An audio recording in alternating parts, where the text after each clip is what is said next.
ادامه گفتارهای رادیوی فرهنگ.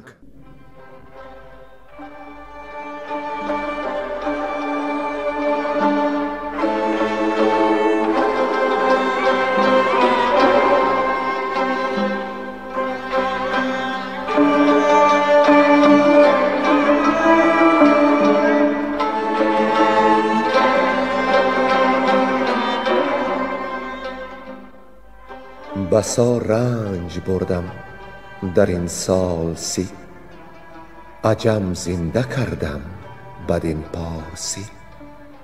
بسا رنج بردم در این سال سی، عجم زنده کردم بدین پارسی.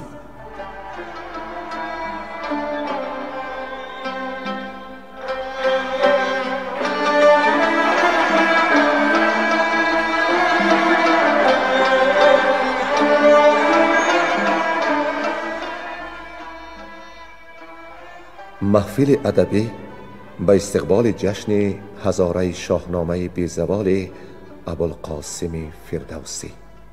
صدر محفل لایق شیرالی.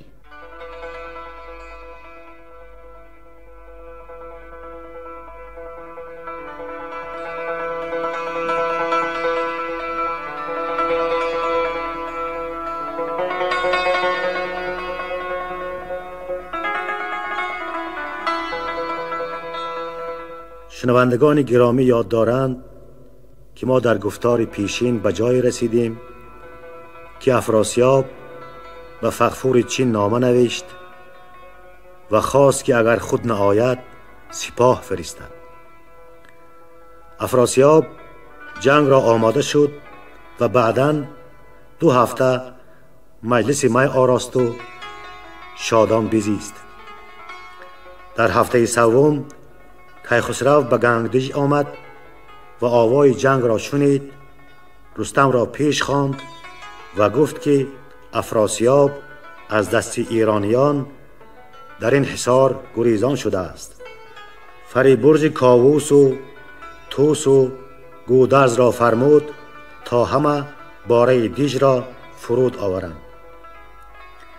در این فاصله جهن با پیغام افراسیاب به نزد کیخسرو آمد و گفت که افراسیاب با دیدگان پرآب نشسته و داغدل است از آن که سیاوخش رد از دست او بیگناه کشته شد و با بهانه سیاوخش و افراسیاب کشور خرابازار گردید. اگر تو کینه از مغز بیرون کنی و بر سر مهر آیی، در گنج و تاج و کمر بر تو میکشاید. سپاهت را توانگر، خودت را صاحب تخت زر می کند. اگر نپذیرفتی جنگ را بیارای. افراسیاب چون پلنگ آماده جنگ خواهد بود. کیخسرو جهن را پاسخ داد که زبانت چرب اما دلت پردروغ است و سپس همه اسباب کین خویش را به افراسیاب برشمرد که بدیهای او از گردش روزگار فزونتر بود و گفت: از این پس مرا جز به شمشیر تیز، نباشد سخن نیز تا رستخیز. چون جهن این جواب کیخسرو را به پدرش افراسیاب گفت، افراسیاب برآشفت و جنگ را آماده شد. کیخسرو با رستم و گستهم و گودرز حصار افراسیاب را آتش زدند. سپاه ترکان و ایرانیان به هم درآویختند.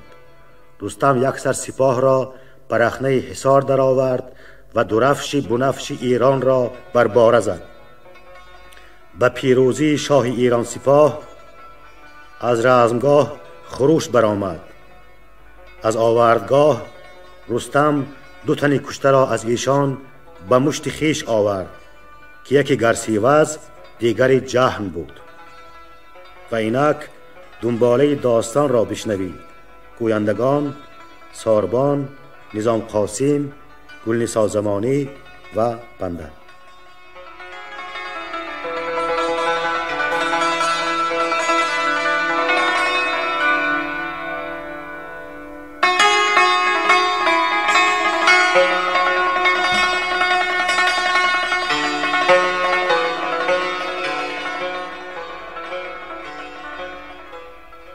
گریختن افراسیاب از گنگ.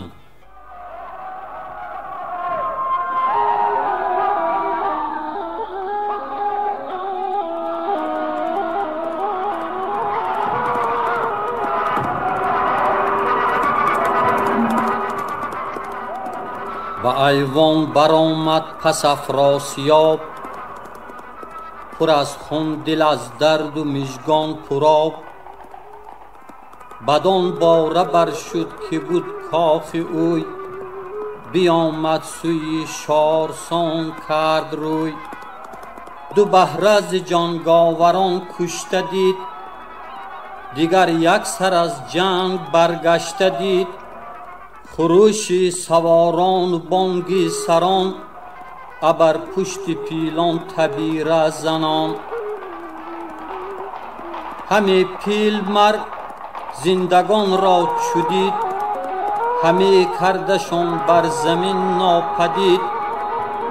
همه شارسان دود و فریاد بود، همه آتش و غارت و باد بود.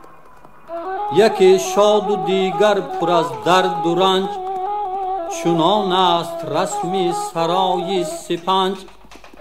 چو افراسیاب آن چنین دید کار، چنان حول و برگشتنی کارزار. نه جهن و برادر نه بوم و نه بر، نه تخت و نه شاهی نه گنج و گوهر. همه گفت یک دل پر از داغ و درد، که چرخی فلک خیره با ما چی کرد. بدیده بدیدم همان روزگار، که آمد مرا کشتن و مرگ خوار. پر از درد از آن باره آمد فرود، همه داد تختی مهی را درود. همه گفت کی بینمت نیز باز، ابا روز خوشی و آرام و ناز. وز آن جایگه خیره شد ناپدید، هوش و رای او همچو مرغان پرید. در ایوان که در دیش برآورده بود، یکی راه زیر زمین کرده بود. که از لشکرش کس نه آگاه بود، که زیر دیژ اندر چنان راه بود. از آن نامداران 200 برگزید، بدان راه به راه شد ناپدید. وز آنجا بیامد بیابان گرفت، همه کشورش مانده اندر شگفت. نشان ندادش کس اندر جهان، بدان گونه آواره شد ناگهان. چو کیخسرو آمد به ایوان اوی، به پای اندر آورد کیوان اوی. ابر تخت زرینش بنشست شاه، ابا پهلوانان زرین کلاه. فراوان بجستند و جای نشان، نیامد ز سالار گردن کشان. ز گرسی وزو جهن پرسید شاه، ز کار سپهدار ترکان سپاه. که چون رفت و آرامگاهش کجاست، نهان گشت از در پناهش کجاست. ز هر گونه گفتند خسرو شنید، نیامد همه زو نشان پدید. و ایرانیان گفت پیروز شاه، که دشمن چو آواره گردد زگاه. زگیتی برو نام و کام اندک است، ورا مرگ با زندگانی یک است.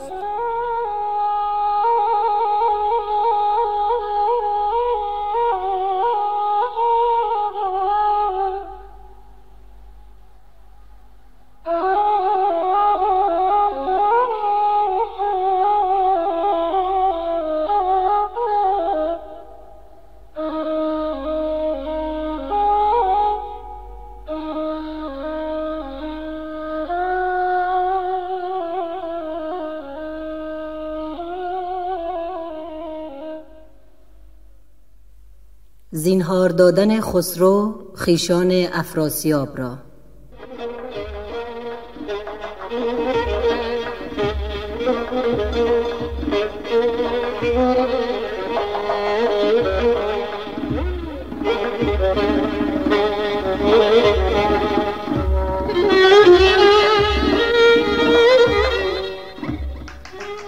ز لشکر گزین کرد پس بخردان، جهان دیده و کار کرده ردان. بدیشان چنین گفت کآباد باد، شما را تن و دل پر از داد باد. دژ و گنج این ترک شوریده بخت، شما را سپردم بکوشید سخت. نباید که در کاخ افراسیاب، بتابد ز چرخ برین آفتاب. هم آواز پوشیده رویان اوی، نخواهم که آید ز ایوان به کوی. نگهبان فرستاد سوی گله، که بودند بر گرد آن دژ یله.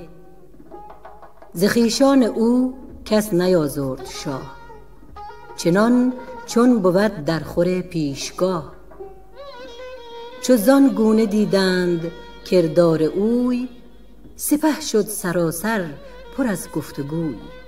که کیخسرو ایدر بدانسان شده است، که گویی بر باب مهمان شده است. همی یاد نایدش خون پدر، بریده به خنجر به بیداد سر. همان مادرش را که از تخت و گاه، برهنه به گیسو کشیدش به راه. شبان پروریده است وز گوسفند، مزید است شیرین شه بیگزند. چرا چون پلنگان به چنگال تیز، نینگیزد از خوان او رستخیز. فرود آورد کاخ و ایوان اوی، برانگیزد آتش ز خویشان اوی. ز گفتار ایرانیان پس خبر، به کیخسرو آمد همه در به در. فرستاد کس بخردان را بخواند، بسی داستان پیش ایشان براند. که هر جای تندی نباید نمود، سر بیخرد را نشاید ستود. همان به که با کینه داد آوریم، به کام اندرون نام یاد آوریم. که نام است اندر جهان یادگار، نماند به کس جاودان روزگار. همین چرخ گردنده با هر کسی، تواند جفا گستریدن بسی. وزان پس بفرمود شاه جهان، که آرند پوشیدگان را نهان. همه دخت شاهان و پوشیده روی، کسی کو نیامد ز پرده به کوی. چو ایرانیان آگهی یافتند، پر از کین سوی کاخ بشتافتند. بران گونه بردند گردان گمان، که خسرو سر آرد بدیشان زمان. به خواری همی بردشان خواستند، به تاراج کشتن بیاراستند. ز ایوان برآمد به زاری خروش، که ای دادگر شاه بسیار هوش. تو دانی که ما سخت بیچاره ایم، نه بر جای خواری و بیغاره ایم. بر شاه شد مهتر بانوان، ابا دختران اندر آمد نوان. پرستنده 100 پیش هر دختری، ز یاقوت بر هر سری افسری. چه خورشید تابان از ایشان گهر، برو بافته جامه های به زر. همان جام زرین گرفته به دست، همه دل ز بیم شهنشاه پست. پر از مشک و یاقوت و در و گهر، به پیش اندر افکنده از شرم سر. به یک دست مجمر، دگر دست جام، برافروخته عنبر و عود خام. تو گفتی که کیوان ز چرخ برین، ستاره فشاند همی بر زمین. سر بانوان شد به نزدیک تخت، ابر شهریار آفرین کرد سخت. همه دخت پروردگانش به ناز، بر این گونه بردند پیشش نماز. همه یکسره زار بگریستند، بدان شور بختی همی زیستند. کسی کو ندیده به جز کام و ناز، برو بر ببخشای روز نیاز. همی خواندند آفرینش به درد، که ای نیک پی خسرو راد مرد. چه نیکو بودی گر ز توران زمین، نبودی به دلت اندرون درد و کین. تو ایدر به جشن و خرام آمدی، ز شاهان درود و پیام آمدی. بر این بوم شاهی و هم کدخدای، به تخت نیا برنهادی تو پای. سیاوش نگشتی به خیره تباه، ولیکن چنین گشت خورشید و ماه.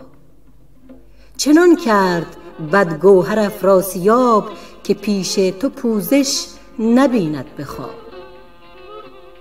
همی دادمش پند و سودی نداشت، به خیره همی سر ز پندم بگاشت. گواه من است آفریننده‌ام، که بارید خون از دو بیننده‌ام. دگر پور من جهن پیوند تو، که ساید بزاری همی بند تو. ز بهر سیاوخش در خان من، چه تیمار بود بر دل و جان من. که افراسیاب آن بداندیش مرد، بسی پند بشنید و سودش نکرد. بدان تا چنین روزش آید به سر، شود پادشاهیش زیر و زبر. به تاراج داده کلاه و کمر، شده روز تار و نگون گشته سر. چنین زندگی بدتر از مرگ اوست، زمانه بدرید بر تنش پوست. کنون از ره بیگناهان به ما، همه پاک پیوسته خسرویم. جز از نام او در جهان نشنویم. به بد کردن و جادو افراسیاب، نگیرد بر این بیگناهان شتاب. به خواری و زخم و به خون ریختن، چه با بیگنه خیره آویختن. که از شهریاران سزاوار نیست، بریدن سری کو گنهکار نیست. تو را شهریارا جز این است جای، نماند کسی در سپنجی سرای. همان کن که پرسد ز تو کردگار، نپیچی سر از شرم روز شمار. چو بشنید خسرو بپیچید سخت، بر آن خوب رویان برگشته بخت. از آن درد پوشیده رویان و داغ، شده لعل رخسارگان چون چراغ. بپیچید دل بخردان را ز درد، ز فرزند و زن هر کسی یاد کرد. همه خواندند آفرین بزرگ، سران سپه مهتران سترگ. کز ایشان شه نامبردار کین، نخواهد ز بهر جهان آفرین. چنین گفت کیخسرو هوشمند، که هیچ چیز کان نیست ما را پسند. نیارم کسی را همان بد بروی، وگر چند باشد دلم کینه جوی. چو از کار آن نامدار بلند براندیشم، آنم نیاید پسند که بد کرد با پرهنر مادرم. کسی را همان بد به سر ناورم. بفرمودشان بازگشتن به جای، چنان پاک زاده جهان کدخدای. بدیشان چنین گفت کایمن شوید، ز گوینده گفتار من بشنوید.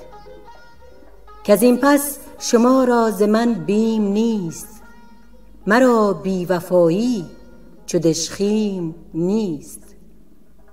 تن خویش را بد نخواهد کسی، چه خواهد زمانش نباشد بسی. بباشید ایمن به ایوان خویش، به یزدان سپرده تن و جان خویش.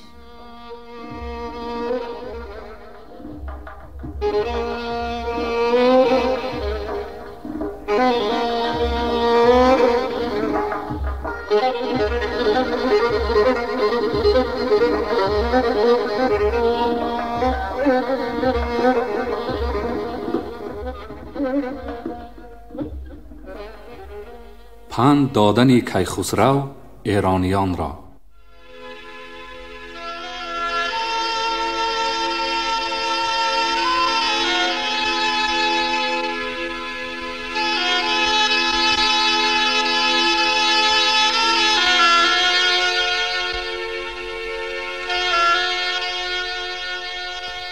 به ایرانیان گفت پیروز بخت، به ما داد بوم و بر و تاج و تخت. همه شهر توران گرفته به دست، چو ایران شما را سرایی نشست. ز دلها همه کینه بیرون کنید، به مهر اندر این کشور افسون کنید. که از ما چنین ترسشان در دل است، ز خون ریختن گرد کشور گل است. همه گنج توران شما را دهم، نزان بر شما بر سپاس نهم. بکوشید و خوبی به کار آورید، چو دیدید سرما بهار آورید. من این لشکرم را یکایک زیده، کنم یک سر از گنج و دینار سیر. ز خون ریختن دست باید کشید، سری بی گناهان نباید برید. نه مردی بود خیره آشوفتن، به زیر اندر آورده را کوفتن. ز پوشیده رویان بپیچید روی، هر آن کس که پوشیده دارد به کوی. ز چیزی کسان سر بپیچید نیز، که دشمن شود دوست از بهر چیز. نیاید جهان آفرین را پسند، که جویند بر بیگناهان گزند. هر آن کس که جوید همه رای من، نباید که ویران کند جای من. و دیگر که خوانند به داد و شوم، که ویران کند مهتر آباد بوم. وزان پس به لشکر بفرمود شاه، کشادن در گنج توران سپاه. جز از گنج ویژه رد افراسیاب، که کس را نبودند در آن دست یاب. ببخشید دیگر همه بر سپاه، ز گنج و سلاح و ز تخت و کلاه. ز هر سو پراکنده بیمر سپاه، ز ترکان بیامد به نزدیک شاه. همه داد زینهار و بنواختشان، بزودی همه کارها ساختشان. سران را ز توران زمین بهر داد، به هر نامدار یک شهر داد. به هر کشور هر که فرمان نبرد، ز دستی دلیران او جان نبرد. شدند آن زمان شاه را چاکران، چو پیوسته شد نامه مهتران. ز هر سو فرستادگان نزد شاه، یکایک سر اندر نهاده برا. ابا هدیه و نامه مهتران، شده یک به یک شاه را کهتران.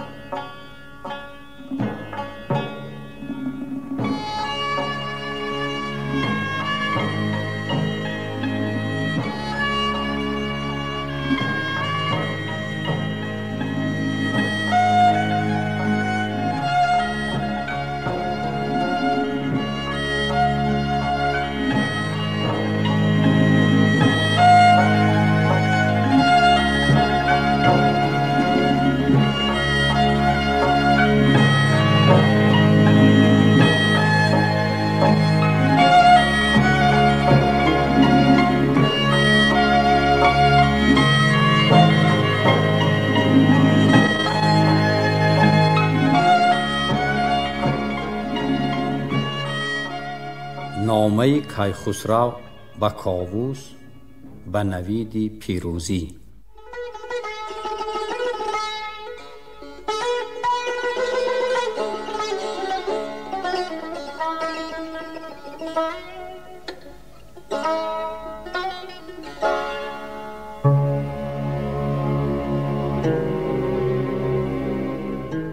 دبیری پسندیده را پیش خواند، سخن هرچی بایست با او براند. سری نامه کرد آفرین از نخست، بر آن کو زمین از بدی ها بشست. سری جادوان را نگونسار کرد، چنان اختری خفته بیدار کرد. توانایی و دانش و داد از اوست، به هر جا ستم یافته شاد از اوست. دیگر گفت که از بخت کاووس شاه، بزرگی جهان دیده نیک خواه. کشاده شدیم گنگ افراسیاب، سری بخت او اندر آمد به خواب. به یک رزمگه از نبرد سران، سرافراز با گرزهای گران. همانا که افگنده شد 40,000، به گلزریون در صفی کارزار.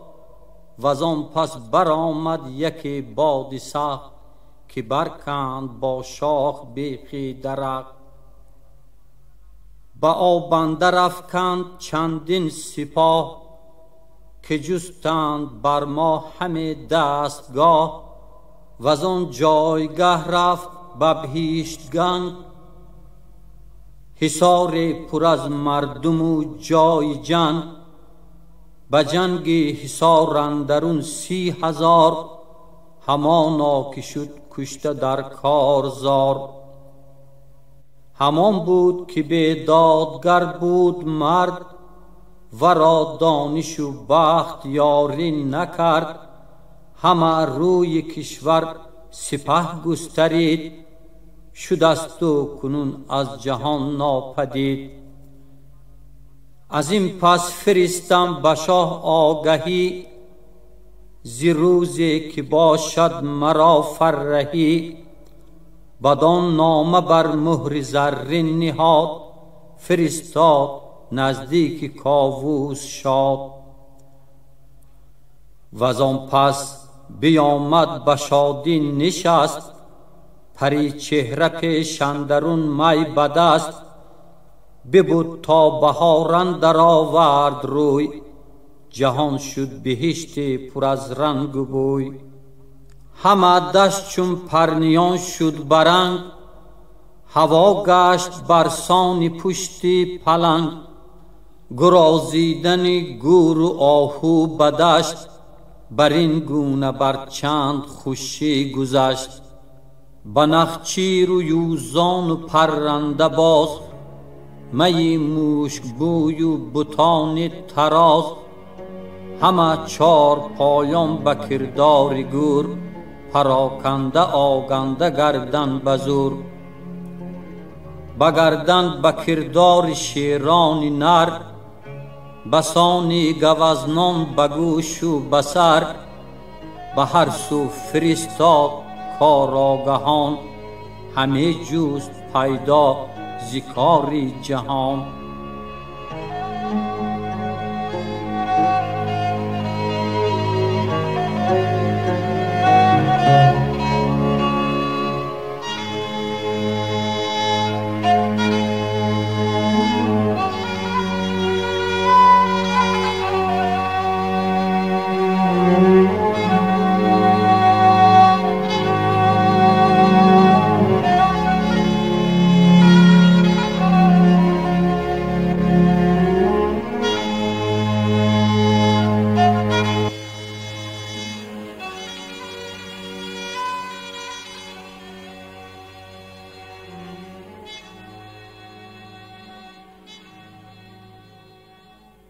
آگاهی یافتن کیخسرو از آمدن افراسیاب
چو زین آگاهی آمد ز راه، به نزدیک آن زینهاری سپاه.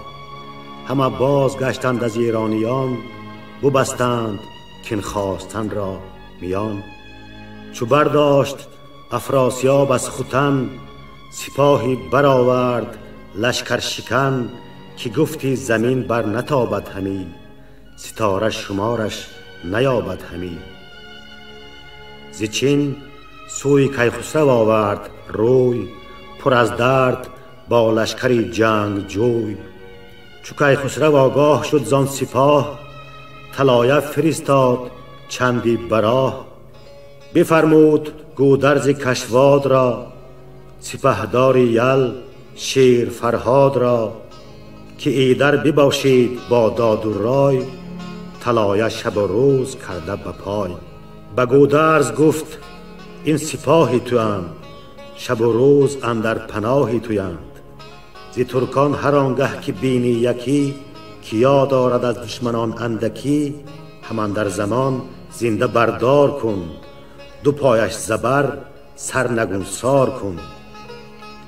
چو بیرنج یابی تو بیرنج باش، نگهبان این لشکر و گنج باش. تبیره برآمد ز پرده سرای، خروشیدنی زنگ با کرنای. سپاهی برآمد بران سان ز گنگ، که خورشید را آرزو کرد جنگ. چو بیرون شد از شهر صف برکشید، سوی او کجا لشکر اندر کشید. میان دو لشکر دو فرسنگ ماند، جهاندار گردنکشان را بخواند. چنین گفت که امشب مجنبید هیچ، نه خواب و نه آسایش اندر بسیج. طلایه پراکنده بر گرد دشت، همه شب همی گرد لشکر بگشت. به 1 هفته بودش بر آنجا درنگ، همی کرد آرایش و ساز جنگ. به 8م طلایه برآمد ز راه، به خسرو چنین گفت کآمد سپاه. سپه را برآراست زان گونه شاه، که رزم آرزو کرد خورشید و ماه. چو افراسیاب آن سپه را بدید، بیامد برابر صفی برکشید. به فرزانگان گفت که این دشت رزم، به دل بر مرا همچو خواب است و بزم. مرا شاد برگاه خواب آمدی، چو رزمم نبودی شتاب آمدی. کنون مانده گشتم چنین در گریز، سری پر ز کینه دلی پر ستیز. ندانم که این فر کیخسرو است، و یا بر سرم روزگاری نو است. برانم که با او شوم هم نبرد، اگر کام دل یابم ار مرگ و درد. بدو گفت هر کس که فرزانه بود، اگر خویش بود ار ز بیگانه بود. که گر شاه را جوست باید نبرد، چرا باید این لشکر و دار و برد.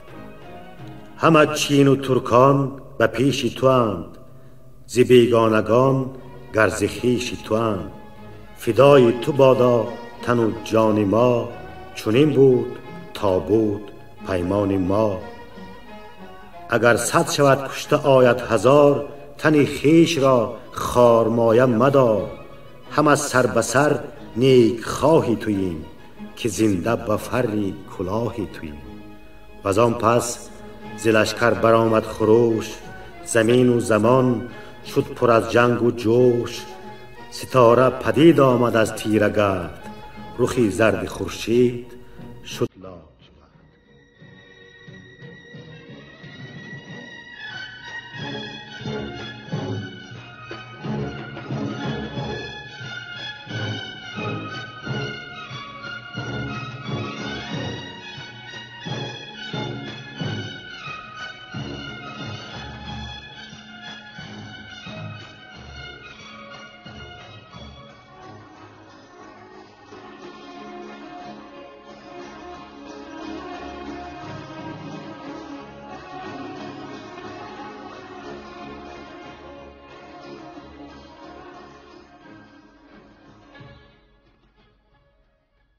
نامه افراسیاب به کیخسرو.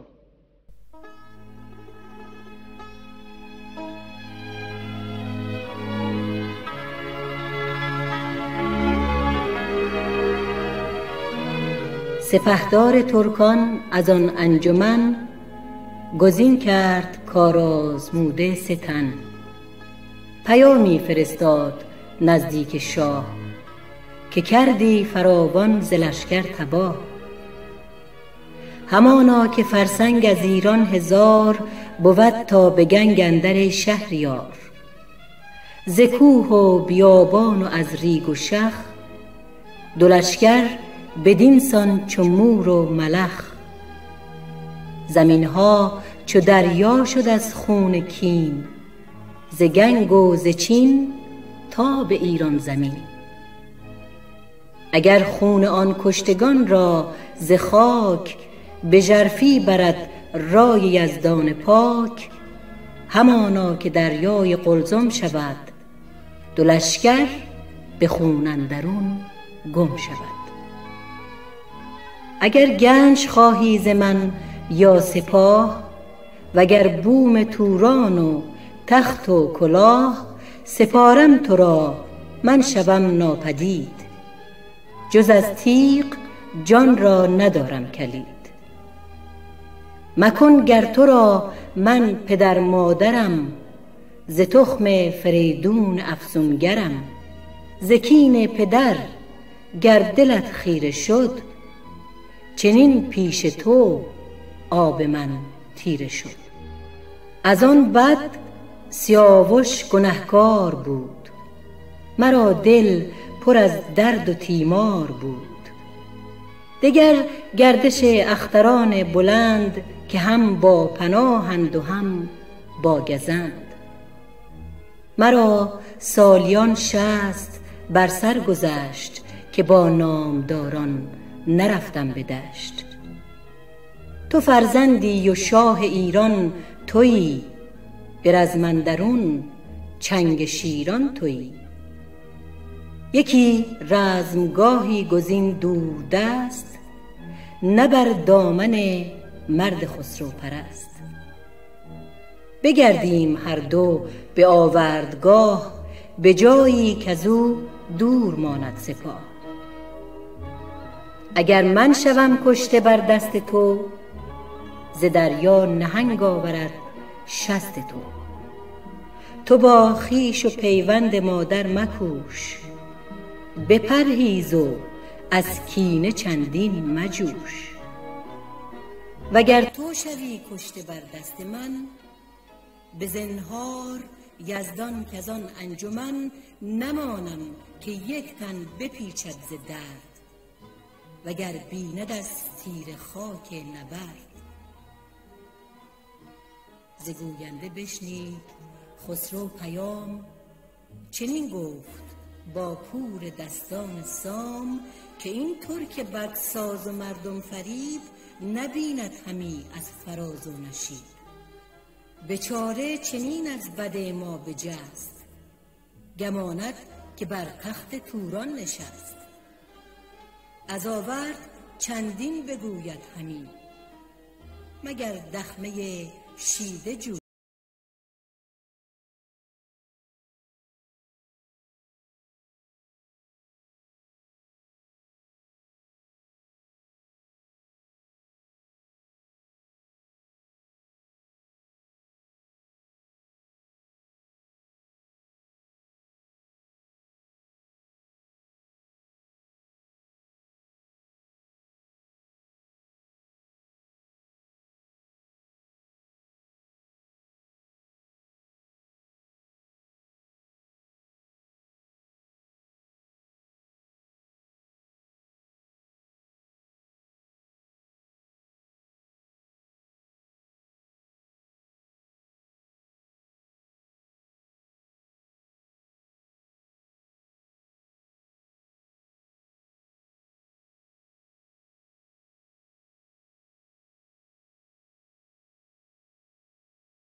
شما محفل ادبی را به استقبال جشن هزاره شاهنامه ابوالقاسم فردوسی شنیدید.